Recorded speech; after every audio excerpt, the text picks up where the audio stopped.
आज के टाइम पे अगर हम ऐसे एक्टर की बात करें जिसकी मूवी देखने के लिए ऑडियंस महीनों से वेट करती है, जिसकी फ्लॉप मूवीज भी 200-300 करोड़ आराम से कमा लेती हैं, जिसके फैंस उसके लिए पागल हैं, तो उन एक्टर्स में प्रभास का नाम टॉप में आएगा। But there is a twist. अगर हम आज के टाइम पे ऐसे सुपरस्टार की बात करें जिसकी मूवीज टाइम बाय टाइम खराब होती गई हैं, जिसको उसकी एक्टिंग के लिए इवन लुक्स के लिए भी काफ़ी ट्रोल किया गया है, तो उसमें भी प्रभास का नाम टॉप में ही आएगा। मतलब आज के टाइम पे Prabhas one of the hated, on the other hand most loved actors में से एक हैं। हालांकि प्रभास के एक्टिंग करियर हमेशा से स्टेबल नहीं रहा है। आफ्टर बाहुबली लोगों ने प्रभास को लेकर एक इमेज बना लिया है जिसके हिसाब से उन्हें हमेशा ऐसे ही होना चाहिए, क्योंकि बाहुबली से पहले एटलीस्ट नॉर्थ की ऑडियंस प्रभास से बहुत ज़्यादा फेमिलियर नहीं थी। मतलब प्रभास का कैरियर आफ्टर बाहुबली और बिफोर बाहुबली में बटा हुआ है। तो अब जब रामायण का ट्रेलर आ गया है और लोगों को आदि पुरुष का ट्रॉमा दोबारा याद आ गया है, तो मैंने सोचा क्यों ना आदि पुरुष के जीसस यानी राम के बारे में दोबारा डिस्कस किया जाए। इस वीडियो में प्रभास के आफ्टर बाहुबली मूवीज़ को रैंक करूंगा, ये मेरी पर्सनल ओपिनियन है। तो सबसे पहले उसी ट्रॉमा की बात करते हैं जिसका नाम आदि पुरुष है। तो देखो, जब ये मूवी अनाउंस हुई थी तो ऑलरेडी प्रभास का कैरियर बहुत अच्छा नहीं चल रहा था। Back to back movies flop हो रही थी, जैसे साहो, राधेश्याम जैसी मूवीज। तो प्रभास के फैंस ही नहीं, जनरल ऑडियंस भी ये उम्मीद कर रही थी कि प्रभास इस मूवी से एक बड़ा कमबैक करेंगे। और इस मूवी में प्रभास ही नहीं बल्कि जितने भी बड़े नाम जुड़े थे, जैसे ओम रावत जिन्होंने रिसेंटली तानाजी मूवी बनाई थी, जो अजय देवगन की one of the biggest movie बन के सामने आई थी। उस मूवी का डायरेक्शन और जिस तरह से हिस्ट्री को प्रेजेंट किया गया था उसमें लोगों ने बहुत ही तारीफ की थी। और दूसरा जो बड़ा नाम था मनोज मुंतशिर, जो कि डायलॉग लिख रहे थे इस मूवी के और जिन्होंने रिसेंट में बहुत अच्छा काम किया था और इवन रियल लाइफ में भी सनातन धर्म के बारे में काफ़ी अच्छी बातें बोलते थे। तो मनोज मुंतशिर से लोगों की ये उम्मीद थी कि वो जो भी डायलॉग लिखेंगे वो काफ़ी अच्छे होंगे और कल्चरली एक्यूरेट होंगे, जो कि रामायण जैसी महागाथा के लिए बहुत ज़रूरी है। बट जब ये मूवी का पहला पोस्टर आया तब से ही लोगों को समझ में आ गया कि इसमें बहुत बड़ा ब्लंडर हो गया है। और फर्स्ट टीजर ने तो लोगों का रूह ही कपा दिया था। मुझे याद है कि मैं ऑफिस में था और वेट कर रहा था टीजर का, और टीजर देख के ऐसा लगा शायद मैंने ही कुछ समझने में गलती कर दी। एक तरह से मैं डिनायल में चला गया था। बट जब सोशल मीडिया पे इसके चर्चे शुरू हुए और तब मुझे रियलिटी चेक मिला कि नहीं, इस मूवी ने ही गड़बड़ कर दिया है। हालांकि मेकर्स ने मूवी को डिले भी किया, लेकिन हमें पता है कि वो बस एक गिमिक ही था। तो मूवी रिलीज हुई और प्रभास का कमबैक छोड़ो, लोगों के हाथ जो निराशा लगी वो सदियों तक याद की जाएगी। और इसी डिसअपॉइंटमेंट की वजह से मैं इस मूवी को 6 नंबर पर रखता हूँ। फिर 5th नंबर पे आती है वो मूवी जिसके फर्स्ट लुक ने ऐसा माहौल बनाया कि प्रभास अपने डार्लिंग इरा में वापस आ रहे हैं। इसके फर्स्ट लुक में प्रभास को काफ़ी स्टाइलिश दिखाया गया एंड अगेन प्रभास के फैंस में काफ़ी खुशी की लहर दौड़ गई कि बड़ी बजट मूवीज को छोड़ के प्रभास अपने कंफर्ट रोल में वापस आ रहे हैं, जैसे हमने मिर्ची और रेबल जैसी मूवीज में देखा था। लेकिन अगेन आदि पुरुष जैसे विजुअल डिजास्टर के बाद प्रभास फिर से एक हैवी बीएफएक्स वाली मूवी लेके आए, जो पहले एक छोटे बजट की हॉरर कॉमेडी मूवी होने वाली थी, एट द एंड एक विजुअल डिजास्टर के रूप में सामने आई। लेकिन एक चीज़ थोड़ी इम्प्रूवमेंट हुई कि जहां प्रभास अनलाइक रिसेंट फिल्मों की तरह इस फिल्म में थोड़े एफर्ट देते हुए नजर आए, चाहे एक्टिंग की बात करें या बॉडी लैंग्वेज की। But again movie her department इतनी बुरी थी कि प्रभास खुद इस मूवी को बचा नहीं पाए और ये मूवी 300 से 350 करोड़ के बजट पे 208 करोड़ कलेक्शन करके डिजास्टर साबित हुई। 4th नंबर पे वो मूवी आती है जिससे अगेन ये उम्मीद थी कि प्रभास रोमांटिक मूवीज में एक बेंचमार्क लाने वाले हैं। बात कर रहा हूँ राधेश्याम की, एंड ऑनेस्टली इस मूवी के लिए मैं बहुत ज़्यादा एक्साइटेड था। इसके प्रमोशनल एसेट्स जितने अच्छे थे, ऐसा लग रहा था कि ये एक अलग तरह की लव स्टोरी होने वाली है जो कि अब तक इंडिया में बनी ही नहीं। लेकिन मूवी रिलीज हुई, कुछ लोगों को पसंद आई, लेकिन ज़्यादातर लोग मूवी से कनेक्ट ही नहीं कर पाए।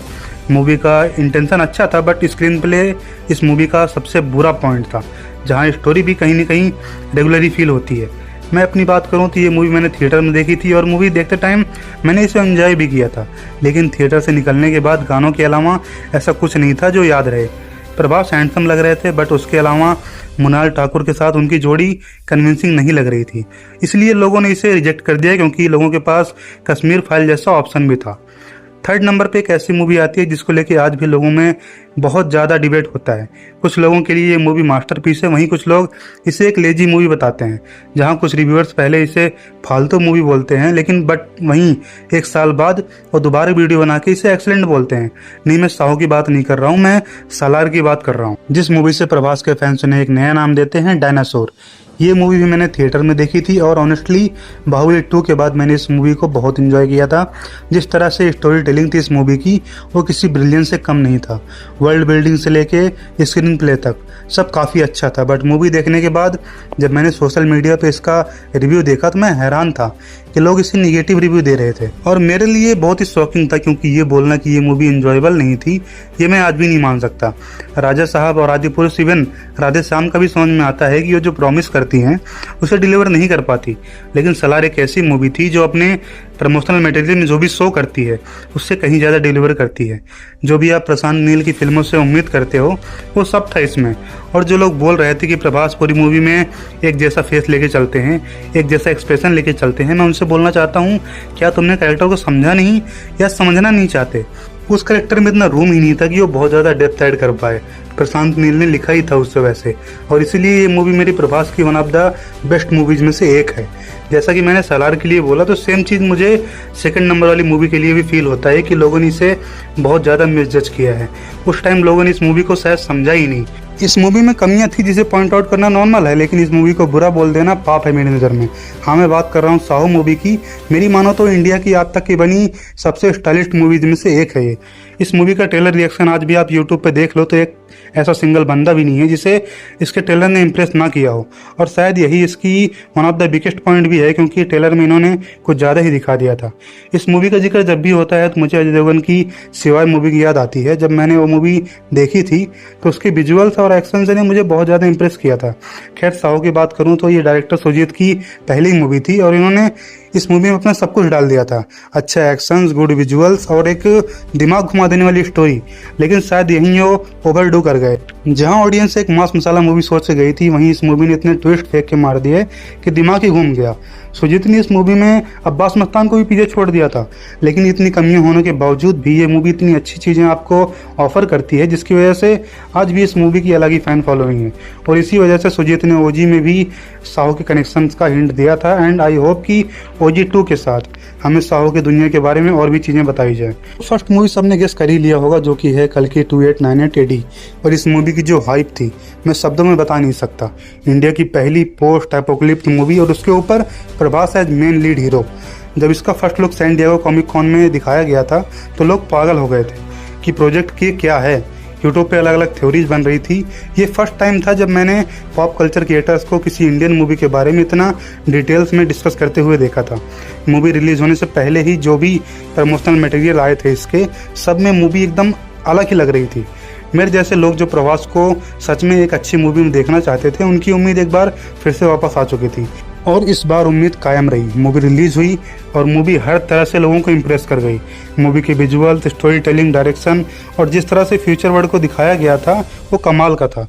प्रभास इस मूवी में साइन करते हैं, अलग अलग इमोशंस को अपने एक्टिंग के थ्रू प्रेजेंट भी करते हैं, और जब लास्ट में कर्ण वाला रिवील होता है और उस सीन में जिस तरह से प्रभास नजर आते हैं, थिएटर में जश्न का माहौल बन गया था। वो अलग बात है कि कुछ क्रिएटर्स को अब भी प्रभास पसंद नहीं आ रहे थे, वो पता नहीं क्या उम्मीद करके गए थे प्रभास से। मुझे लगता है कि प्रभास को लेके फालतू का हेट तो है लोगों में, चाहे वो जनरेट किया गया हो थ्रू आउट द ईयर से, क्या बात है मुझे नहीं पता, बट प्रभास को लेके बहुत ज़्यादा जज किया जाता है। देखो, मैं ये नहीं कह रहा कि क्रिटिसाइज ही मत करो, लेकिन जब अच्छा काम करे तो उसकी तारीफ भी करो। लेकिन शायद इस बार मूवी इतनी अच्छी थी कि लोगों ने क्रिटिक्स की सुनी ही नहीं और खुलकर थिएटर गए और एंजॉय भी किया, जिसका असर बॉक्स ऑफिस पे भी दिखता है, जहां इस मूवी ने 1000 करोड़ से भी ऊपर की कमाई करी और आफ्टर बाहुबली प्रभास की बिगेस्ट फिल्म बनी। और जब इसका सेकेंड पार्ट आ रहा है तो मुझे पूरी उम्मीद है कि ये भी 1500 से 2000 करोड़ का कलेक्शन जरूर करेगी।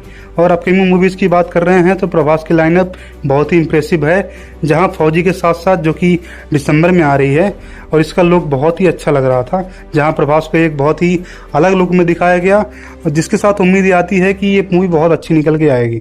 उसी के साथ स्पिरिट जिसे संदीप रेड्डी वांगा डायरेक्ट कर रहे हैं, तो उस मूवी पे शक करने का सवाल ही पैदा नहीं होता। एंड आई होप कि अब जितनी भी प्रभास की मूवीज आएँ वो एक से बढ़ के एक हों, ताकि हम प्रभास को उनके ट्रू पोटेंशियल में देख सकें।